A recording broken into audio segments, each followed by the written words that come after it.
টানা ৪১ দিন আপনি যদি একটি ছোট্ট দোয়ার আমল করতে পারেন, আপনার মনের ইচ্ছা পূরণ হবে। অনেক সময় আমরা অনেক রকমের আশা করি, অনেক স্বপ্ন দেখি, অনেক ড্রিম থাকে আমাদের।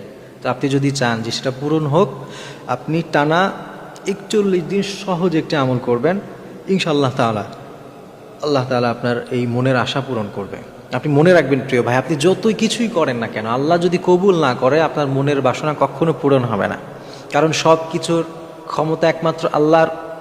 আল্লাহ তাআলা বলছেন, ইন্নাকা আলা কুল্লি শাইইন কাদির। রাব্বুল আলামিন বলছেন, তিনি এমন একজন সত্তা, তিনি সব কিছুর উপরে ক্ষমতাবান।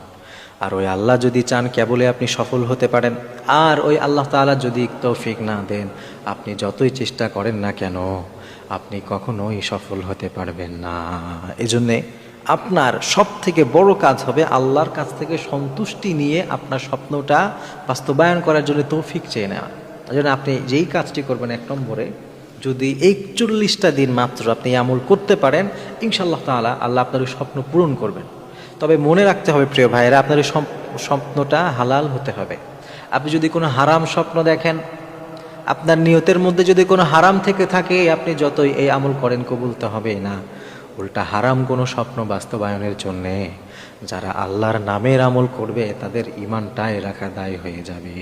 এই ব্যাপারটা অনেকেই বুঝতে পারে না। অনেকেই আছে, আমরা যখন কোনো আমলের কথা বলি, ওই আমলগুলো তার হারামভাবে ব্যবহার করতে চায়। এটা করলে কোনো ফায়দা নাই, বরং আপনার হালাল কোনো স্বপ্ন থাকলে সেটা আপনি পূরণ করতে পারবেন। আপনি ৪১ দিন আপনি লা হাওলা ওয়ালা কুওয়াতা ইল্লা বিল্লাহ, এই যে দোয়াটা আছে, এটা সবাই জানি আমরা।